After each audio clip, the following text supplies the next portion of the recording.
Flying Casuals brought to you by Patreon supporters Brent, David Bush, Jory Webb, Nate Edison, Wes Anderson, Kelly Breckner, and Andy Dugan.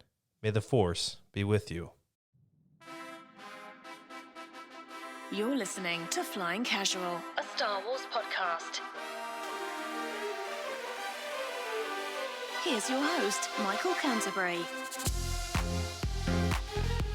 Gee Wilders, Casual fam, did you see a Clone War?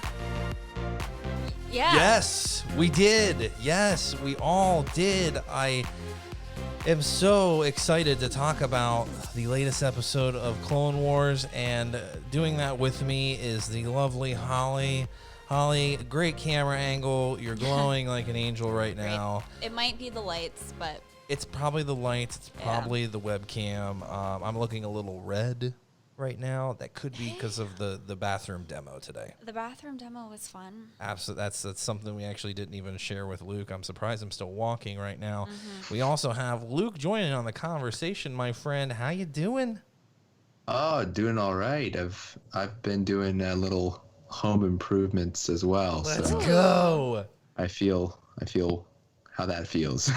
Well, for those of you listening, Luke is actually getting his house ready to be sold so he can move into Chopper Base here with us. So we'll be one big casual family times 3. Star Wars compound. That's right, the compound. Oh my God, that's actually a great base name. Just Compound? the compound. Like, no one would, suspect that of anything, right? The casual compound, but I'm not sure about the way The that casual sounds. compound sounds like a sex shop. It does. The government's going to investigate. The casual compound, no, long-term relationships here. Everything's casual. No, folks, we are excited to talk about Clone Wars, and I will just warn you all here. If you haven't seen it, just don't listen to this episode until you do. Mm-hmm. Turn it off. Turn it off. We are episode 9? Is it episode 9? Yeah. Sure is. So after this, only 3 more episodes to go in Clone Wars forever. And so, Holly, we watched a little refresher of Clone Wars before we got started because of all the remodeling today and all the paint fumes. I felt like everything I remember just...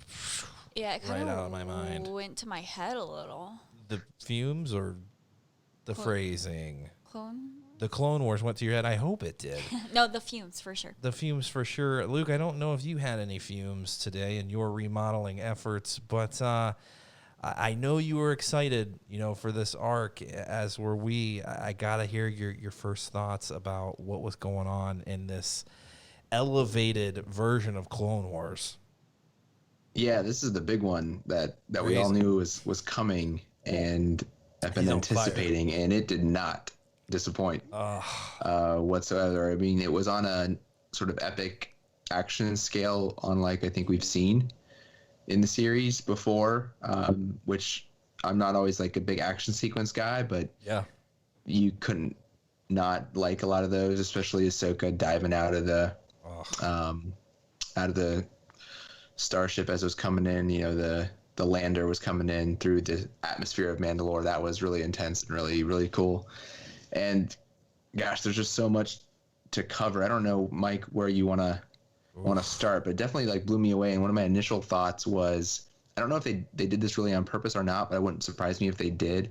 Do you recall in the movie in back in 2008, it opens with a bridge battle scene. Yeah. On Christophsis. It's Obi-Wan and Anakin there fighting it out with the droid army on a bridge. And I was like, I wonder if they did that on purpose, because this episode opens with that great action sequence and showdown over the bridge.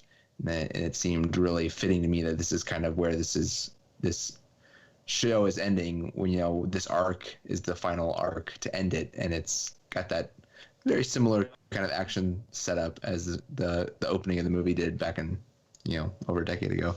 It did. It surprisingly did have that feel of the original movie, which was, like a long time ago. And can I just say, why the hell are we having battles on bridges? It just doesn't seem structurally sound or safe. You know, there's so many explosions. How many explosions can one bridge take? You know, is that a CCR song? I think that is. It sounds, like a really great chorus. I want to know how many shots can a bridge take? We actually might record that here for the Casual Fam. It's been a while since we recorded any music, so that maybe covers and parodies is what we're meant to do with a Star Wars flair. But yeah, why are they doing it why are they having a battle on a bridge? Let me be specific. It just, and I gotta also mention Obi-Wan and his timidness in the beginning. Holly, were you surprised by that? We have moments of Obi-Wan being a little more timid than Anakin, but Anakin just called him out. Yeah. He just called him out. I don't know. I kind of feel like Anakin was a little bit reckless, but yeah. I think Classic, that Obi-Wan right? was probably approaching it the way that he should have, and then Yeah. Anakin, typical arrogant Anakin, Anakin comes in and he's like, "Nope, I'm just gonna charge in there." Yeah. It started off, holy cow, Obi-Wan's introduction in that episode was so sick with that side shot of him in the smoke. I was like, that's what I'm talking about. He slices a missile that was gonna, blow up Cody, and all of a sudden he's like, we gotta seek cover. And I'm like, whoa, what? You just came out of here like a boss, and now we're hiding. And so I was expecting it to get, even more epic, and then Anakin comes in, and it got a little silly for me there. In that moment. But Luke, are you, from what we're seeing from Anakin, is it feeling connected? I mean, this thing is budding right up to episode 3, maybe even bleeding into it. Does it feel like the Anakin that we know from episode 3? Are we getting to that point? That's a really interesting point, because I think so. In the arrogance, when you think of that opening sequence of episode 3, when him and Obi-Wan are going in, to land on Grievous's ship, and the things he pulls, in the Jedi Starfighter leading up to it. Yeah. And the way he acts once they get to Grievous' ship, he's very cocky, very self-assured at that point, Anakin, and much stronger in his abilities than when we saw him in Attack of the Clones. So that part definitely kind of lines up with what we saw. Yeah. In this bridge sequence, very cocky, very brash. Yeah. So that lines up for me, and I think it's really funny to me that you brought up the whole bridge thing, because I thought, why fight on a bridge for sort of a different reason too. Just like in a galaxy such as this with all this technology, you would think a bridge wouldn't be that consequential of a strategic point. Yeah. But to me, it got me thinking, why does this sequence keep coming up again? Yeah. And I think I've heard that George Lucas took a lot of inspiration in sort of designing of dogfights and some military encounters from World War II footage. Yeah.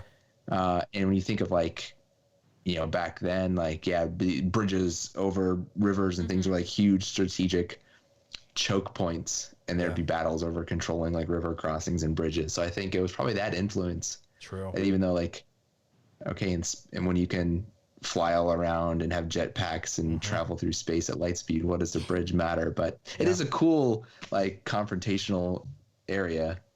It is, and it makes for a great ballad sometimes too.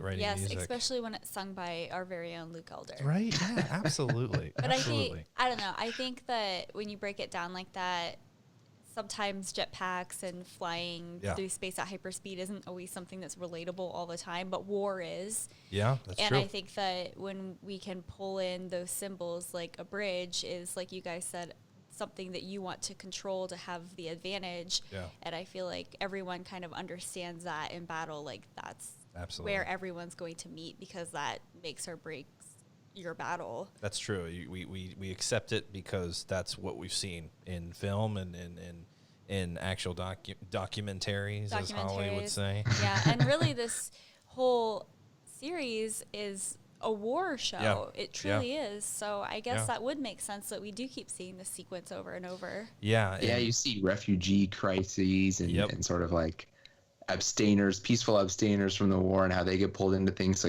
just the whole series, like you were saying, is war through and through, and you see all the things that we know of and from wars in our history here. And sorry, Mike, I kind of derailed it a little bit with my World War II talk when you were getting into like what is the Anakin that we're dealing with now and how does it connect to episode 3. And I thought one of the most powerful moments of the episode is when, and it was brilliant to me, when the sirens go off on the ship. Yeah. And Obi-Wan comes in and says Grievous is attacking Coruscant. And so we know this is the start of Revenge of the Sith, this moment right here. So like the connection is immediate in the timeline. Yeah. And it's right now, and how powerfully they played, but subtly, the moment that as a fan watching is going to be Ahsoka and Anakin's last moment together ever. Yeah. Yeah. Anakin's on the fast train to Darth Vaderville, and so they're not going to see each other again with him as Anakin at that moment. And it's like they talk about luck in that exchange, and she wishes him good luck, and then it kind of pauses on both of their faces, and there's a swell of music. Yeah. And it's like you as the longtime Star Wars fan know how powerful a moment that is, and they didn't like overdo it. As I thought that was really brilliant and gave you the chills. And not even just like we're seeing these connections, it felt, and these are things that I think helped me even connect it more with episode 3. Like, you heard much more of the original score in the first couple minutes of the opening of this. Just, we didn't get the original Clone Wars intro theme. We got the Star Wars theme. Yeah. They showed, I don't know, Luke, if you recall where that Lucasfilm Limited font there came from. I know I've seen it before. I just don't know what it's from. But it made it feel more like a cinematic experience, and that it was tying in directly with that. And this episode itself has answered, I mean, it's answering so many questions that a lot of people have who know Star Wars and then now are watching the Clone Wars and saying, okay, this like Rex character is a huge character and he goes on and lives in Rebels. What the heck happens to him? Why don't I see him in episode 3? Why haven't we really seen him, before then? And we now know he was sent off to Mandalore with Ahsoka. And so what's going to go down there? What's going to happen to Rex? Obviously he survives, but it's answering so many questions that, people have and saying, how are you going to tie all this together? Holly, I want to ask you, it felt very abrupt. Bo-Katan shows up with Ahsoka and they're just like, Maul's on Mandalore. Okay, tell us, Obi-Wan, tell us more. Okay, yeah. And it was at that point they already knew that the Coruscant was we didn't know Coruscant was being attacked at that point, but they said, okay, yeah, well, we'll just give you half of the 501st. Did that? To me, it felt a little like, would that really go down? Would we send half of the 501st to Mandalore when we're not even supposed to be intervening with any engagement with them at all? Did it seem kind of a stretch? For me, it was a bit of a stretch. Yeah, I think initially when I watched the episode the first time and you had said that, I was like, yeah, it doesn't really seem like if, you're having this big attack that you decide that suddenly, like, I'm going to drop everything and go to the Chancellor but you can have half of my troops. Half of them. Yeah. It doesn't really make sense. But also when you think that decision was something that was made by Anakin and he was going to do that whether Obi-Wan approved of it or not, even though Ahsoka said, as long as Obi-Wan approves, I don't think that Anakin said, like, we're going to do this. Yeah. And I think that in this episode, we saw a lot of times where Anakin was making a decision and Obi-Wan was going along with it every time. So I think that Anakin's making all these brash decisions. He's not thinking things through. He's being arrogant. He's just saying, like, recklessly, we're going to give half of these troops so that Ahsoka can go to Mandalore with them. And we're going to promote Rex and make sure that this happens. Yeah. And I guess the second time I watched it, it didn't really seem as surprising to me because that decision ultimately didn't come from Obi-Wan, because I don't think he would have said, let's give them half. But since it was Anakin and Obi-Wan's being like, he's like, you're going to do it anyway. And he says that, right? I know I'm not going to stop you. And Luke, what did you think of that moment? Because to me, like I said, it felt like a little bit of a stretch, but the moment. I want to hear your thoughts, because maybe I'm critiquing it too much, and I know I am. But what did you think about that? Did it seem like that's believable? Yeah, I think Holly's spot on. It was Anakin was going to find a way to make it happen one way or the other. Yeah. He kept saying he wanted to do it, and then Obi-Wan would say, well, you can't because of this, and then he would just find some sort of loophole around it. Like, oh, you can't give command to Ahsoka. She's not a part of the Order or the Republic anymore. Oh, okay, well, then I'll promote Rex to commander. Yeah. And it's Rex who's really in command. It's like he was going to do it no matter what, like Holly was saying. So to me, that isn't so much like a plot hole. It seems like, why would you want to send resources there if the priority is Coruscant? But it's just Anakin like skirting the rules in his Anakin way. Yeah. And like the biggest plot criticism I have that left me kind of scratching my head, it's a little bit of a tangent, so bear with me, but they acted like it struck me odd that they acted like it was such an intelligence achievement to figure out that Maul was on Mandalore, when in this series that's the last place that we saw him. Yeah. So that was kind of like a funny thing to me, like, oh, I can't believe it, he's on Mandalore, let's go get him. Yeah, absolutely. But are you familiar at all with the Son of Dathomir comic line? Yeah, there was a little run. Goes back to Dathomir with the mother, right? She's there. Yeah. I read it a while back, and then I just read it again. I found it on the Marvel app. It was technically a Dark Horse comic, but like Marvel absorbed them when they took over Star Wars, and so like all their like back issue stuff, I guess, is still on the app. And so I ran through it's a 4-issue run. And I think it was going to be like several episodes, an arc of Clone Wars, that once the show itself got canceled, they're like, well, we have this story. Absolutely. Let's get it out there. Still sort of like the Dark Disciple novel, which is one of my favorite canon novels, but that's a whole other thing. So they do the Son of Dathomir comic line, which picks up with when we last saw Maul in the Clone Wars, he was getting, his owned by Palpatine. Palpatine came to Mandalore and kind of put him in his place. Like, you can't be running off doing your thing when I'm trying to do all of my Machiavellian maneuvering and everything. And then you see how Maul kind of gets away from him, reunites with some of the Mandalorians, continues his struggle against Dooku and Grievous and Sidious. And then, Mother Talzin of the Night Sisters is pulled in. And it's a really interesting line, and it kind of fills in some of the gap. I don't know if it's like technically still canon, because it's kind of in this weird place where I think it was going to be in the series, and then it turned into this comic line. It was even before the Marvel era, or the Disney era technically, maybe. So it's in this weird spot. But if you kind of tie that in, at the end of the issue, I think he's on Dathomir in the last scenes of the run. So it makes sense that they don't know where he is, and that, it's a surprise or something of an achievement that they know he's on Mandalore now. Like, that makes a lot more sense. But if all you've done is watch the Clone Wars, you're like, of course he's on Mandalore. That's where we saw him last. Why wouldn't he be? Absolutely. I'm so glad you brought up the Dathomir comic, because that was such an epic moment in Star Wars, that showing the power of Mother Talzin and the Dathomir witches and their spells. Like, she could have taken Palpatine. Like, they could have taken Palpatine in that moment, but Palpatine and Dooku are both there and ultimately destroy her. Spoiler alert, it's 4 comics, go read it.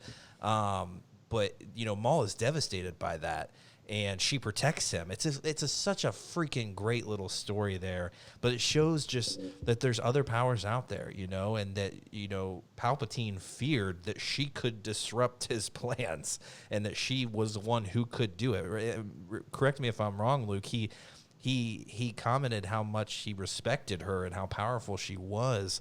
And so she's no dummy. He took Dooku with him, and there's a lot of Force lightning going on and spells, and it's freaking awesome. I love it. I'm so sad that wasn't part of this series, but it is a great comic line. So, like Luke said, go check that out. It's worth your time. It's dropped in there that he kind of went to Mother Talzin to learn parts of the dark side earlier on, and that's how he kind of encountered Maul. And I was like, I'll take Maul as my apprentice.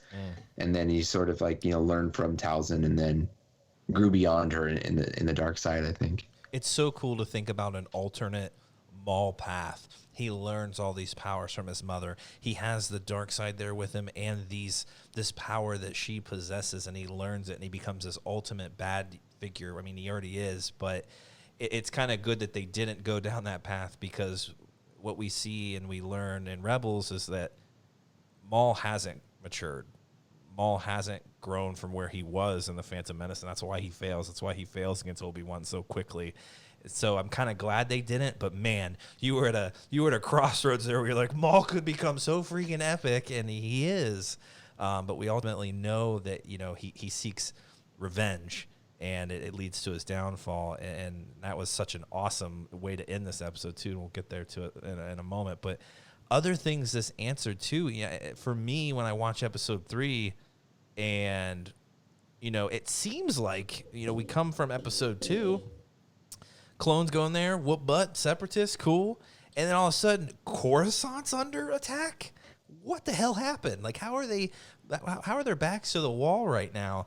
And we learn in the introduction, well, we're spread out pretty thin. We're getting hit on all fronts. We've sent Jedi out everywhere. And you kind of see that with Order 66. But it was nice to know that, like, okay, there's other things going on. We're spread thin.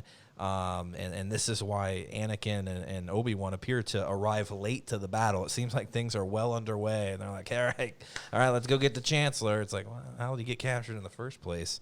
But they did mention that the Chancellor had a Jedi protector. I don't remember who it was. Shakti. Which I think that's the Torgrutan. Yeah. And, you know, same species as Ahsoka. Yeah.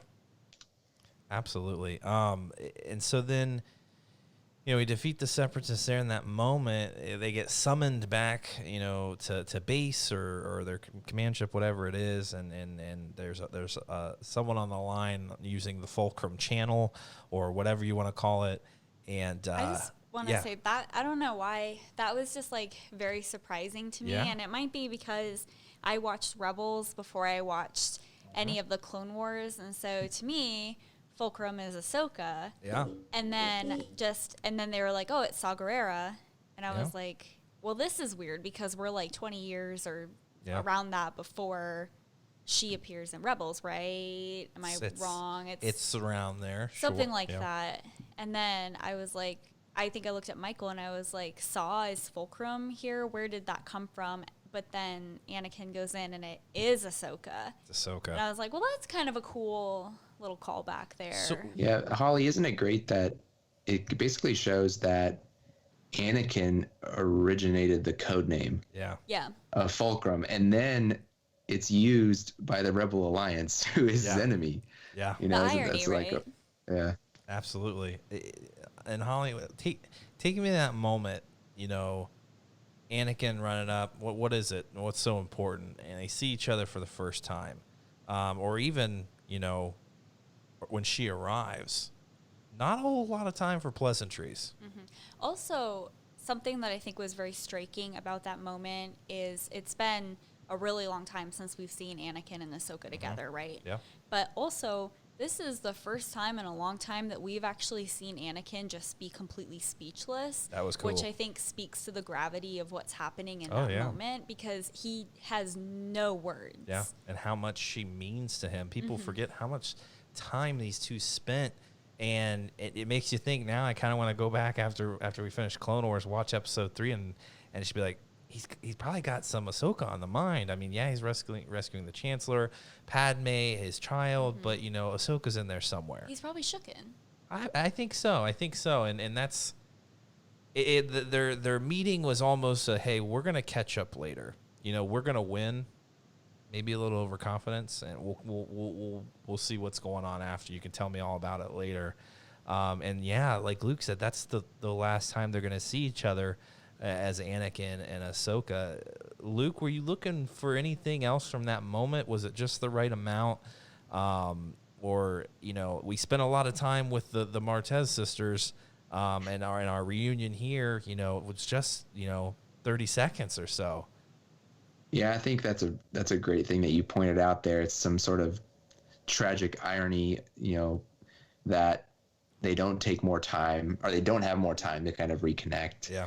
And they think, oh, there'll be another time. I think you're right. They both don't think it's the last time. You never think it's the last time. You hear stories about people lose a loved one, and they're like, gosh, I talked to them on the phone a day before they died, and all we did was just talk about something stupid, or I don't even remember what we talked about. And I wish I would have said, something different to them. You hear those stories over and over again from people.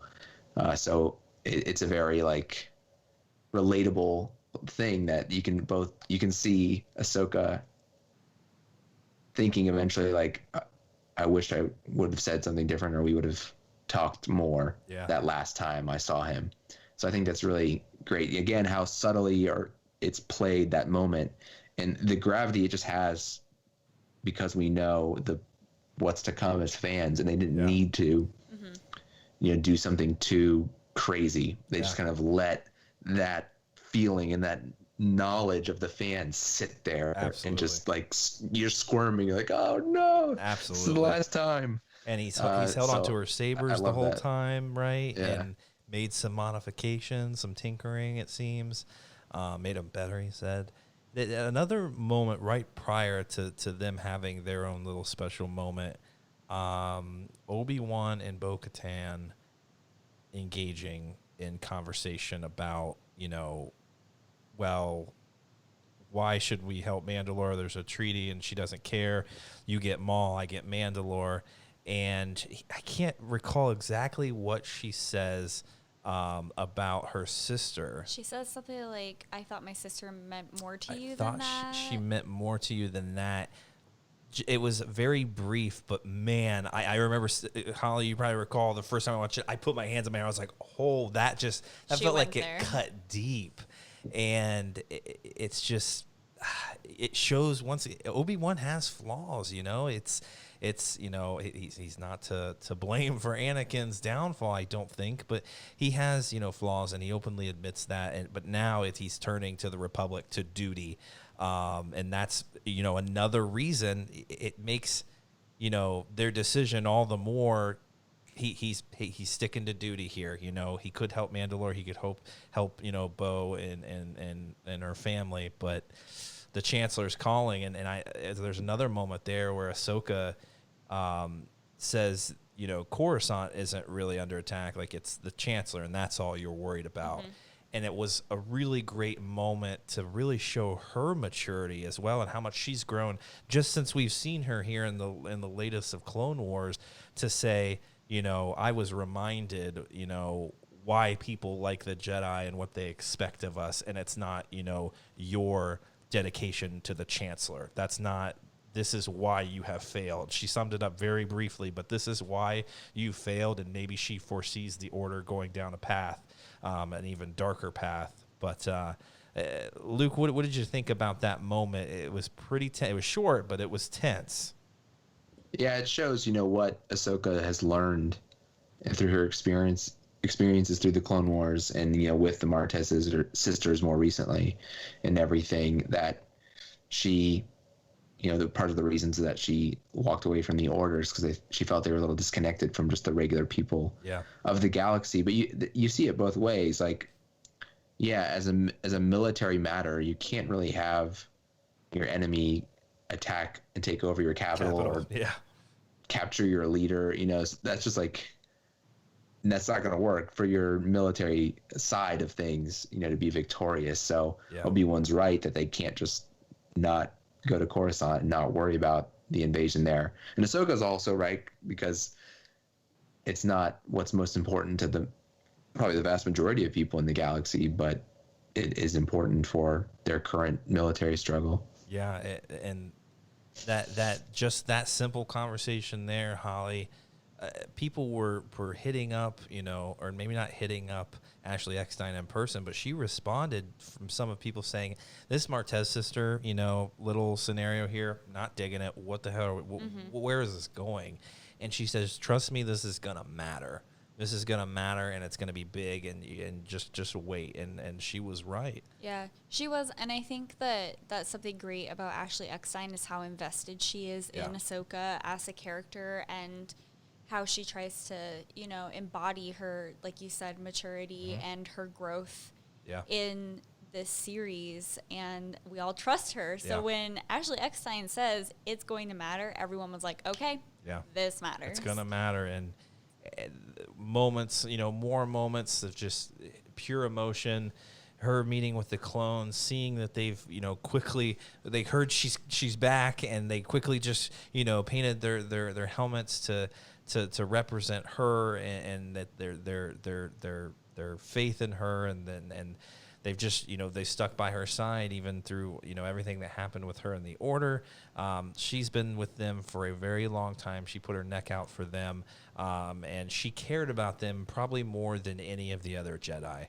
And that really showed through. And what would they say? What Anakin say? Loyalty is the most important thing to the clones. And he's right. And we mentioned this in our reaction. Yeah, that's why they respect her so much, because she's remained loyal. She looks at them as individuals. She cares about them. She goes out of her way to make sure during battle they're safe. And we see that when they're, sieging Mandalore. She goes out of her way to go save a pilot who's stuck, who can't eject. But it's also funny in that, of course, loyalty is important to them. It's implanted in their mind, and it's what, is used to execute Order 66. It's beautifully written. I loved it, and it's very damning, and it's very beautiful. But so let's talk about that siege on Mandalore. I mean, I think a lot of that opening bridge scene was to get us comfortable with the fact that all these clones got some jetpacks, and we got a lot of them, and they know how to use them. So when we go to Mandalore, you're thinking, okay, these clones are going to get whooped because there's going to be jetpacks everywhere. And hold on, Rex has one, but he happened to forget one for Ahsoka. That was a great moment, because Luke brought that up. I think that was the first thing that you said that you liked about this episode, and I just think that's a great moment between her and Rex, where he's like, good. I didn't get you a jetpack, and she's like, I don't need one. I'm gonna need one. Race you to the surface. I thought that was epic, and she, I don't know, it was really cool, great scenes. We've seen people jump from ship to ship, but it was just very graceful, and never actually impaling anyone with them. Just cutting their jetpack, they get flown away and they explode. You don't really see her killing anybody, so to speak. But when she lands there on that platform and there's an explosion, it's just like, holy cow! And there's all this fire, and she's just blocking everything. And here come the clones. It was freaking epic. But we see familiar faces from Rebels. Luke, you probably recall the gentleman's name. It's not the leader there, but his right hand guy, Gar Saxon. Saxon, yes. And his Maul like helmet. I thought that was really cool. But we all know Maul is a manipulator. Maul is there to ambush them, and it was planned out all along. And you hear the Mandalorian leader say, when he's confronted by the clones and Ahsoka, you're not the one we were expecting. You're like, what? Holy cow, this is a trap. So Luke, take me to that moment where we're in the, what are they, sewers? I don't know. They were underground tunnels or whatever. Right. It felt almost like a horror film at times. I had flashbacks to The Mandalorian. Yeah, it was played really well. Horror, like you said, where Ahsoka kind of gets separated from a lot of the clones, and then you hear them off screen, getting shot and crying out as they fall one after the other. And she's like always like a step behind, and she arrives just as they're kind of collapsed on the ground with their chest armor smoking. So that was played very much like a horror scene. In that, I like too how they show you the shot of all the enemy, the Maul Mandalorians, kind of gathering in parallel tubes from the clones and Ahsoka coming down. And so you see it all coming, and the hero characters don't. That's kind of a classic thing that show the audience more than what the person inside the story knows, and to heighten that tension. So that was a cool sequence. And my first thought, at that very end, when she realizes she's outnumbered and surrounded, and she is basically captured at that point, it seems, it reminded me of it's kind of a Clone Wars trope that and I'd love to go through the whole series and like count the number of times that your hero characters get captured, or even like throw some of the other characters in there, like Dooku and Grievous, and all these characters get captured over and over again in this series, and it's kind of just like, if you want to be cynical about it, you can roll your eyes like, oh, this again. They're captured and then they get away like every time. And think about the number of times Ahsoka was captured in that last arc with the Martez sisters. You're absolutely right. So to me, like, if you want to be cynical about it, you can like complain about it as this trope that keeps coming up over and over again. But I kind of like get tickled by it almost at this point, that it seems to always happen in more episodes than not, and it's just kind of like sort of paying homage to itself, the series, that here we go again. She's gonna get captured. It's so you can have those great moments between the the bad characters and the good characters when they're captured, because one person's disarmed, and so you can kind of like pause, breathe, and talk about things rather than always having action. So it works as like that story device, but it can be a little repetitive. Well, Obi-Wan even makes a joke about it when they're talking about Maul.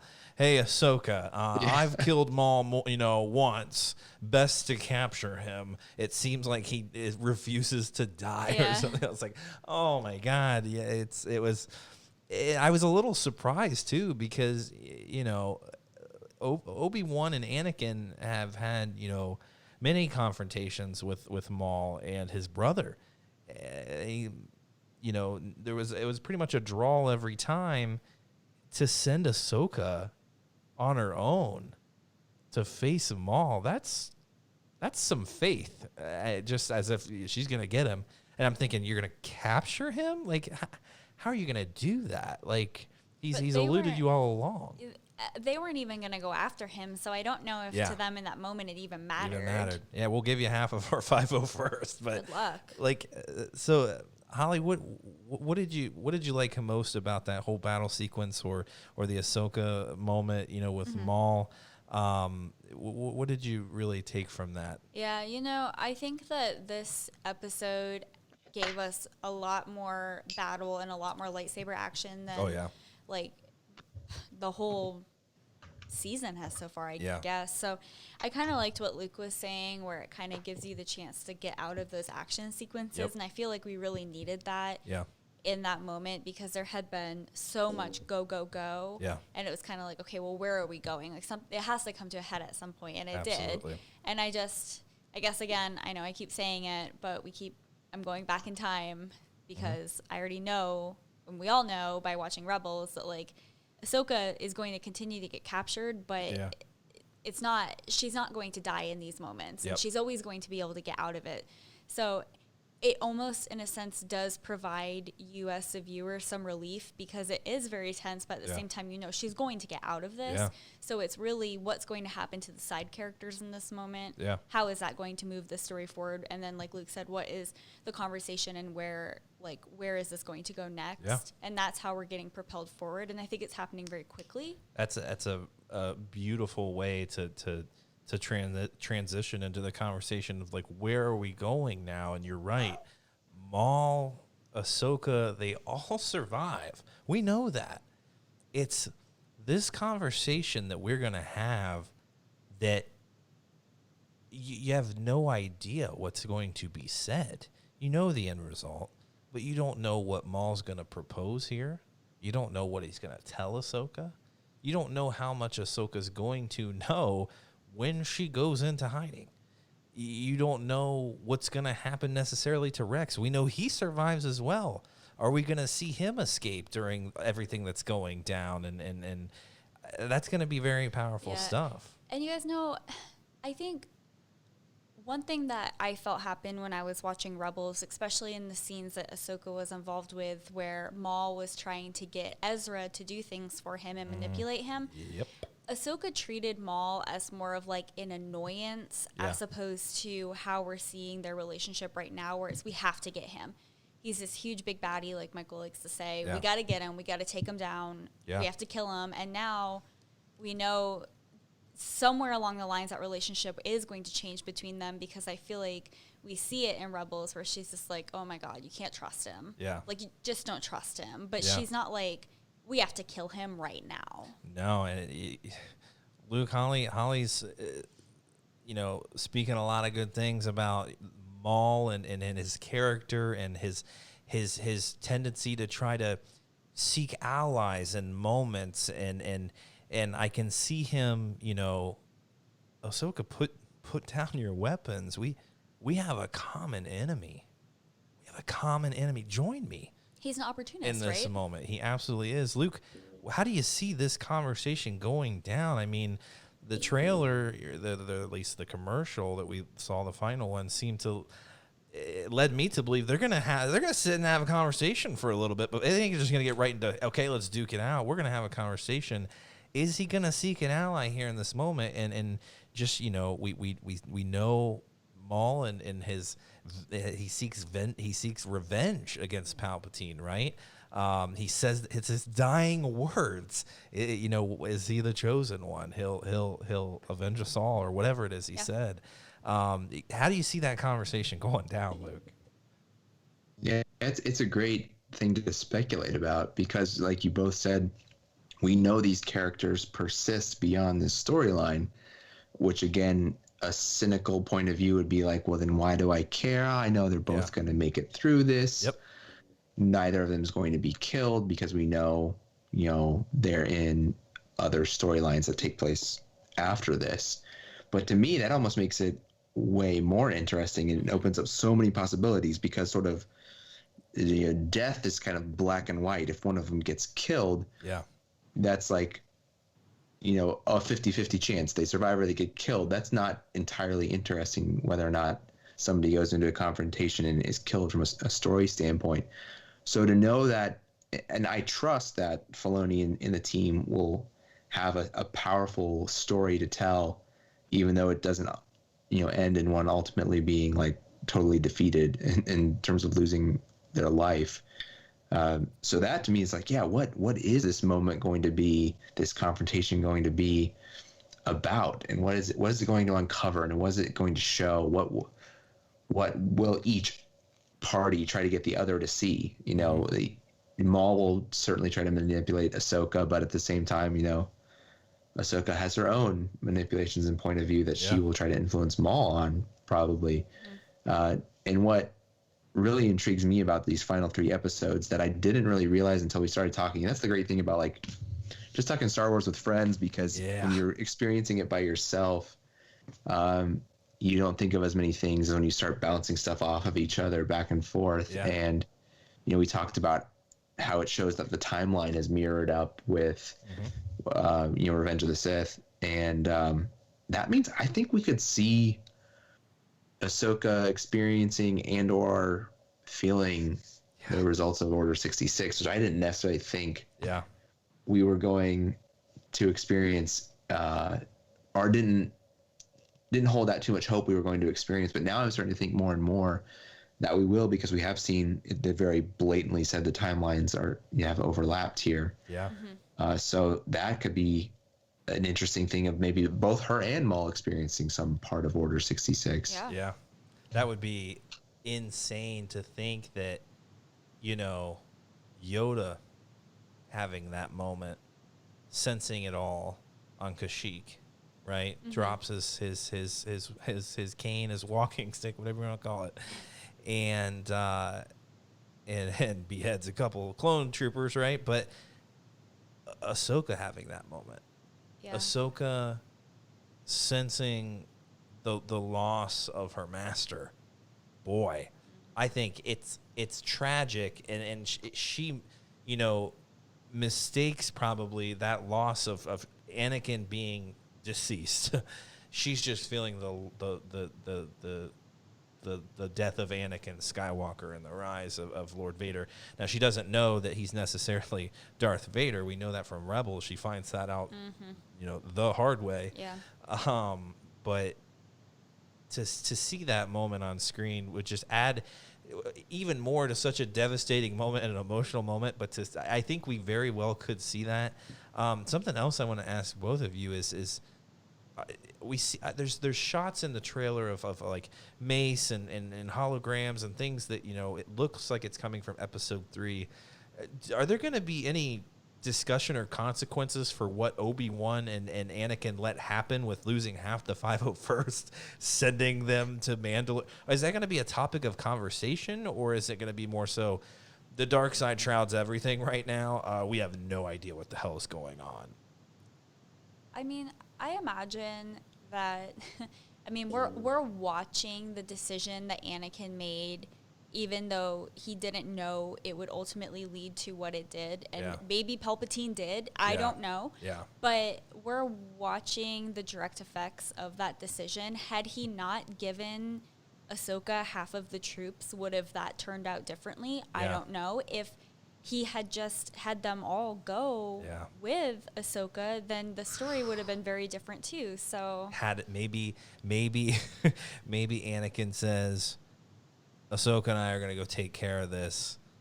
Obi-Wan, you got it. Meet up with Shakti. Or Anakin goes alone. My my powers have doubled since we last met, Count. Like, I just think how arrogant he is in that moment. And I could see him taking him alone, like he did before and got owned. But I'm wondering if we're going to bleed in any of like what's going on in Mandalore. Are we going to hear the council even talk about that? Or are they just, I mean, you know, the council is about to be dissolved, let's be honest, so maybe they don't even care. They feel the dark side, things are happening. Luke, do you expect any more play, or is it just we're more so going to see what happens on Mandalore with Ahsoka and maybe get glimpses of Order 66? Or are they going to connect any more than just that? Yeah, I'm expecting more connections, just given how brilliantly and how tied into and ingrained in the storytelling of Star Wars Filoni is. You know, he learned at the right hand of George Lucas making most of the series, and so he's just more than any other person besides George kind of just has it to his core, Star Wars storytelling. So I think he's going to continue to tie into the bigger picture in rewarding ways, I think, for fans. One of the little Easter eggs that you brought up, like all the hologram images of the different Jedi and stuff. Yeah. In the opening sequence, as the narrator's talking, there is an image as it's talking about, you know, all the battles going on, and Jedi having to be dispatched throughout the galaxy because of all these separatist attacks. It shows Deepa Balaba and Kanan, who would have been Caleb Dune at that time. Because if you read his Kanan comic series, he is on a mission, you know, at a battle with his master Deepa Balaba when Order 66 goes down. And so it was a cool, just like, it was, you know, a couple second shot, if that, where they showed Deepa Balaba and young Kanan, Caleb Dune. So that was just a really cool little Easter egg there. But I definitely think, you know, we'll continue to see broader tie-ins. And it's funny that you mentioned, like, would Anakin get in trouble for splitting up the 501st? It's funny because it weakens his hand in a sense afterwards, because it's the 501st that's with him, I believe, when he marches on the Jedi Temple once he's Vader. Could have ended that really more quickly. He's only coming with half of the 501st we see now. So maybe he gave some of the Jedi there more of a fighting chance, and maybe more of them escaped the temple than would have. Would have survived Order 66 had he not split up the 501st. We may not have Cal. We may not have these other Jedi who end up, you know, surviving, and I'm sure there were more that we have no idea of. Oh yeah. So I hope, and I'm just gonna speculate here, pure speculation. I don't think that's the last we've seen of Kanan. I have a feeling we're going to get more of Order 66, not just the iconic moments that we recall. I think we're going to see a little more. I think we're going to add a little more, because to just play over those same scenes and make it connect that way, I think we're going to see more Jedi deaths. We could very well see Kanan's master sacrifice herself in this moment. That would be crazy. That would be crazy, because then you go and then you read Kanan and Hera's book, which I can't recall what that. New Dawn. New Dawn, and you can see just how drunken and pissed off he is, and then you understand why. So I think that would be really impactful. But I can't imagine where we're going. That was just part one, and it's already set us up. Like Holly said, like it's all that action has set us up for very tense conversational moments between Maul and Ahsoka, and they're going to be great, because I'm thinking back to him and Ezra and how just deep these conversations got, and how cunning Maul is, and he has a goal in mind, but he says, you also have this, you benefit from this as well. So what's Ahsoka going to benefit from? Your master's in peril. Like, maybe we can go and destroy this Dark Lord and save your man. I don't know. But there's going to be an epic battle. We already know it happens. So, but I'm more interested in the conversation than the lightsaber duel, though it does look really freaking sick. Maul and his iconic double-bladed lightsaber. It's going to be out of this world, and it's going to be the best Clone Wars we've ever seen, and people are loving it. I happened to go on Dave Filoni's Instagram page and just read the comments of his most recent post. People are blown up saying, this is the best thing I've ever seen. This is better than all the movies. It's like, I don't know if it's better than all the movies, but it was fantastic. Maybe this, it feels more cinematic, and I think everyone appreciates that and how much it's tying in. He also did a sketch of, did you see it? It's Luke. He does these things all the time, and they're gorgeous. He did a sketch. It was actually kind of emotional after this episode aired. It was of Anakin and Ahsoka standing next to each other, but just silhouetted. She almost looked a little younger, too. Yeah, she did. It was very nostalgic. Oof. It was very sad. Just like they were both walking kind of away together. It was insane. Yeah. Like an older brother. And I just looked it up. You said it was like on a sunset type thing. Yeah. It was freaking really good. It's emotional, and I can't believe we're at this moment. I'm so happy we're getting this moment, and it's not everything that we were promised in the past, but what they're doing is fantastic, and like Luke said, cleverly finding ways of tying this story in to where it works. It's not cheap. It matters. Yeah. Ahsoka matters, and the decision she's going to make is going to matter. They're huge, and Maul and what he's doing, matters. He's still focused on Kenobi, and it translates into Rebels. I do have to say this: I was not a big fan of Darth Maul in the movies. Yeah. I just didn't really care for his character, how it was portrayed. But the more Maul content I'm seeing, like what I've seen in Rebels and what I'm seeing in the Clone Wars and stuff, I appreciate his character so much. Yeah. And just like you guys have said, the cunningness, the cleverness, like how resourceful he is. Yeah.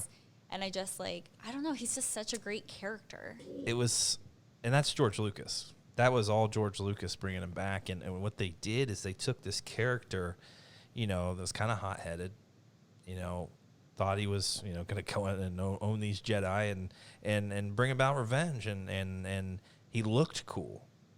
His double-bladed lightsaber was cool. His moves were cool. So in 1999, everyone was like, "This guy's awesome." And then wait, that's it? That's all we get with him? And then George Lucas, geniusly comes back and says, "We're going to bring him back, and we're going to add so much more depth and context to this character. You're going to show him coming from his worst to his best." It sounds bad saying his best because it's deceitful, and it's he dominates an entire planet and he kills a lot of people, but he goes from his worst to his best, and there's just so much depth with him. Yeah. And he of all the characters is the biggest roller coaster ride of anyone. And he has high moments. He comes back down and hits rock bottom, and then he's back on top. Palpatine says, "Nope, you're back down on your knees." It's insane what they've done with that simple character, and they just looked cool to one of the most iconic in all Star Wars. Yeah, and I feel I don't know, maybe this is going to sound bad, or maybe it's not, but sometimes I do find myself feeling sorry for him. Oh, yeah. And I'm yes. Oh, especially when you get to a certain point in Rebels, and then you just kind of are like, oh. Obi-Wan holding him. And it's all just like I can't with that moment. It's crazy. I made Holly go through a 30-minute breakdown of that confrontation with me, frame by frame, explaining it all to her. She got a lot more information than she wanted out of that. I liked it. But, and also, like, Luke brought up what was it, the son of, is it son the son of Dathomir? Son of Dathomir. Sons of Dathomir or something like that. I think, yeah. Well, I haven't read that, and to be honest, I actually think this is the first time that I'm hearing about this comic line. So thank you, both of you, for keeping me in the dark. I'll give you the iPad here in a minute. Get on Marvel Unlimited. Yeah, that's what I was gonna say. I think I am gonna read it because I know I've been asking, like, ever since playing Fallen Order. I've been like, I need more of that. Like, I need more witches. I need more of those, like, magical powers. And so I'm totally going to read these comics. And maybe we'll even have to do an episode where we just talk about those comics. Because I'm into that. Well, Holly, if you want more witches, it's time that I finally introduce you to Battle for Endor. Because it's a great cinematic feature. Yes, I know you all are begging for it to be, a focus of the trivia trials. And yes, I will announce here it will be included in our trivia trials, movie breakdown. So stay tuned for that. But you're right. There's just, and that's what I loved so much about that moment, because those witches are the Dathomirians. I don't know what you call them, but they are powerful. Those the women, the females of that race and that planet are powerful. Yeah. And Maul and his brother learned the hard way, just like a lot of the other men there. But to see her stand up to Dooku and Palpatine and know that many have fallen, in front of them, and she held her own and, protected Maul in them. It's insane. Go read the freaking comic because it's so powerful. And you're like, wow, like Palpatine felt threatened. He went there to end her. Yeah. Crazy. So crazy. I'm making an executive decision that this topic will come up again because I'm going to read the comics. And then if you guys are on board, I think we should talk about it Absolutely. again. We will absolutely break it down. It's one of the best. I mean, we've talked about 4-issue runs and how they're okay. That is one of the best short runs I've ever read in my life. And man, it's kind of a bummer that we never saw it on film, or here in the Clone Wars. But maybe someday they'll make a little something out of it. We'll see. But Luke, thank you for bringing that up. Absolutely perfect time. I wanted to hit on something that Michael, you brought up earlier, and is really, to me, a really powerful and big point that we kind of didn't spend too much time on. But I'd like to circle back to the. And I wonder what your two reactions were when you were watching it, because at the beginning of the episode, how it opened differently than all the other ones do with that, the green Lucasfilm logo, but not like the one we're used to seeing, just some plain text, and then followed by the Star Wars opening thing. Bah, bah, bah. Yeah, that really wait, did I put it on the right thing? Did I click the right button on Disney Plus? Because every episode of Clone Wars ever prior to this has started in the same way, other than I'm trying to remember, did the theatrical release of the movie open just in 2008 have the Star Wars opening theme in it? I don't recall. It had the normal Clone Wars one.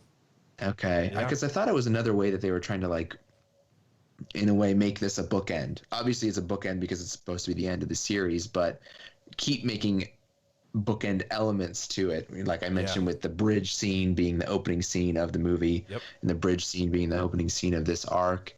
The opening of the series was a theatrical release, which was really just take 3-4 episodes of the show, any 3-4 episodes of the show,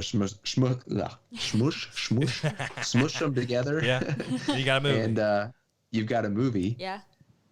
And so in a way, they were you're not just watching a couple episodes of a series. This is the start of a movie. These next 4 episodes are a sort of theatrical release, and we want to make that more apparent by changing the opening and playing the main theme. Oh, absolutely. Plus, it was a longer episode. This episode was a little bit longer than the other ones. Yeah, but a few minutes, That's so funny that you said that, because I put this episode on Friday night, and it started and we got the opening and then the music hit, and Michael looked at me and he was like, seriously, can you not put Clone Wars on? Did you pick the right show? I thought she unlocked a special feature of Lucasfilm Limited that I didn't know. I thought the Battle for Endor was coming on right now. It's like, what the hell is this?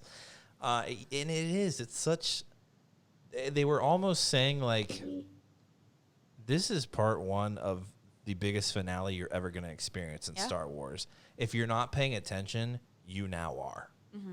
We immediately have grabbed your attention. It's time to start focusing because crap's getting real. You're going to want to see this. Absolutely. Absolutely. And they may have opened up with that Lucasfilm Limited font and without the logo there. That may have happened in the movie. I don't know. We'll have to play that. But I'm pretty sure the Clone Wars music, you know, because sometimes like, you know, the commander, you know, he gives the little introduction to what's going on. I kind of zone out sometimes when that's going on. And you get into the episode, cool. But it's almost just like, bam, okay, well, start paying attention. Yeah, and you know, something else is that we know that the quote in the beginning, it sets the theme for that episode. Yeah. We didn't need that because we know where we are. We know exactly what's happening. Absolutely. Because halfway through that episode, Obi-Wan gets the call. There is no message here. There is just emotion. Yeah. That is purely what these 4 episodes are going to be, is pure emotion. It's going to rip your heart out. And this is one for the lifelong fans, you know. Mm-hmm. You know, this may not be necessarily what sinks in for a lot of the kids watching Clone Wars, but like this is a thank you moment from Dave Filoni to everyone who has stuck by Clone Wars, even in the beginning when, you know, it was a little rocky. I was one of those who walked out the theater and I turned to Ez and Tom. I was like, what the hell was that? I had no idea what we just watched. What are we expecting more? Did we miss the other half? Like, what did we just watch? There's a baby Jabba the Hutt. What the hell is this? And here you are, like 10 years Here later. We are 10 years later. It's insane to think that this is it, and it's had such an impact on people. Go read the comments on Dave Filoni's Instagram or Facebook or whatever, and you'll see what this means to people. And for some people, this is what brought them into Star Wars. I saw a YouTuber recently and gave him a little shout out, and the Clone Wars movie is where Star Wars started for him in 2008. So he's stuck along, you know, all this time, and it's very emotional for him because this is it. This is the end of it. We already thought the end had happened, and it ended abruptly because a deal was happening or something. It's not even clear to me what happened and why Clone Wars ended so abruptly and why you get this random 6th season that feels out of touch from everything else, and Yoda goes to some weird place and there's these mystical creatures and it's kind of strange, and it just ended, and it ended on a thud. In my opinion, it wasn't all terrible, but it's just like, what was that? We were kind of back to the beginning. What was that? And now you're really getting what feels like the end of the Clone Wars. And when I say the Clone Wars, it reminds me of a moment that Obi-Wan says, this is the what does he say? These are the end of the Clone Wars. And I didn't feel like he needed to say Clone Wars. Like, this is the end of the war. It felt weird. It felt like it was inserted in to say, hey, remember, you're watching the Clone Wars. I was like, yeah, Obi-Wan wouldn't have said that in that moment. But, you know, Yoda did start off the Clone Wars saying, the Clone Wars are beginning, the Clone Wars have, or begun the Clone Wars have, or something like that, right? Begun the Clone Wars have. If it's good enough for Yoda to You're say right. it out loud, That's it's good true. enough for Obi-Wan. Yeah, you better watch it, buddy. That's true. But no Obi-Wan hate here. There's no Obi-Wan hate. There's no Attack of the Clones hate. There's no hate of Star Wars anywhere in this podcast. But guys, anything else about that final episode? Well, final episode that has yet to happen, but the most recent episode. Anything else? I liked it. I think that the Clone Wars now have pulled me in. Let's go. Let's finish it. Let's finish him. Oh, that's the wrong. Yeah, I think the power of this one is that as soon as I got done watching it, like, I had a strong desire to watch it again. And that doesn't happen every time. I've seen every episode of Clone Wars at least twice. Yeah. Some 3 times. And not everything always grabs me immediately. Like, I need to watch that again. Like, I think most of the episodes so far this season I've only watched once. Yeah. I haven't done repeat viewings, but this one I've watched twice already. It was that good. It was like, you know, Mandalorian episode 2 I watched like 3 times when it came out. One of my favorites. And this I could see myself watching a lot. Like, I'll probably watch every episode of this arc a few times in the week between, you know, the new one coming out. Oh, and how great it'll be when we have all 4 parts of this last arc to just watch as if it were a feature film. It's going to be glorious. I cannot wait. I mean, it's crazy to want a whole entire month to blow by to get to the end, but I kind of want it to happen. You know, maybe we'll be out of isolation at that point. We can all talk in person about Star Wars. Wouldn't that be fantastic, That Holly? would be great. Well, that was an amazing conversation. I know you guys enjoyed it. I know I enjoyed it. And I want to give a little plug now to something magical that happened last night, Holly. That sounds like I'm leading everyone down, an interesting path, a phrasing path. But something magical happened last night, Holly, with the first installment of the Flying Casual Trivia Trials Intergalactic League.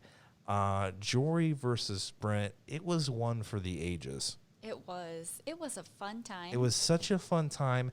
Guys, I'm going to tell you right now, I did not know that I had a professional commentator / broadcaster here with me as a co-pilot in studio, but Holly can bring it when commentating.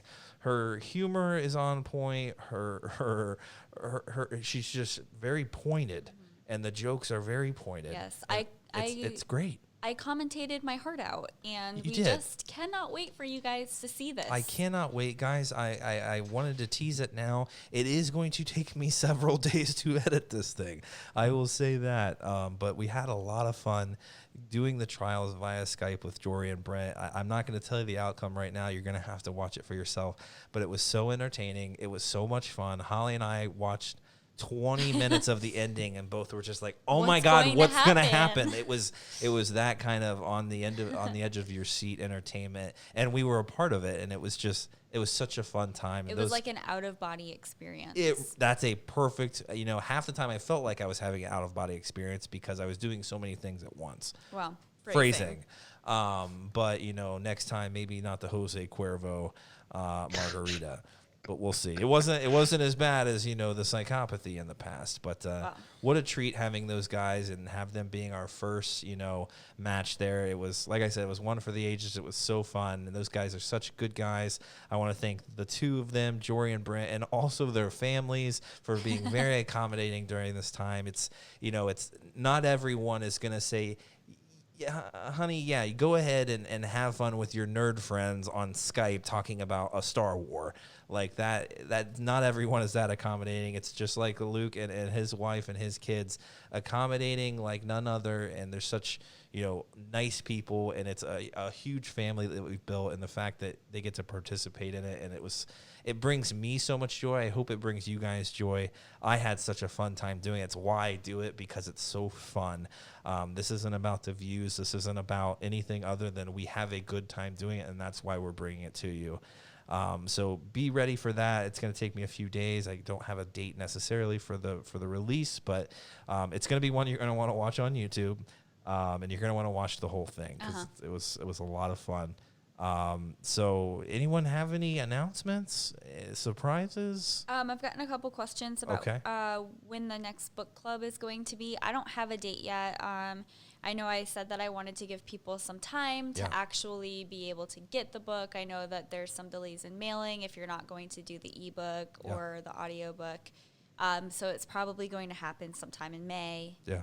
So just bear with us. Hey, that's totally understandable. It's difficult times, hard to get your hands on a book right now. I'd loan you a copy, guys, but Holly hasn't finished it. So I haven't. She needs to finish that. Bloodlines, if you've forgotten what title we are reading, get that finished up in the next few weeks. We'll get you a date. It's not going to be too far off, but it would be great if we could do all of this, have the book club in person once again, see how everyone's doing, and have a really, really grand old time up here in Chopper Base or the compound. The compound. Ooh, that's a great base name. I like it, Holly. Well, guys, I really hope you enjoyed that conversation. If you haven't checked out Clone Wars of the last episode, sorry. The whole thing's been spoiled for you, but go watch it again. And if you have a theory about what's going to come, send us an email. Hit up flyingcasualcast@gmail. DM us. That's a direct message, right, Holly? Yes. On Facebook, or you can send us that email. You can leave us a voicemail. Just interact with us somehow. The group is a hot spot for that, too. That group is growing. A lot of good speculation in there, a lot of entertaining memes, and a lot of also positive, really good things going on right now in that group at this time. So if you haven't joined that, you really should. You're missing out. And there's also some really good information in there. I'm not sure what that information is, but I'm sure it's entertaining. But folks, hope you enjoyed it. Go watch Clone Wars. We'll see you next week. May the Force be with you.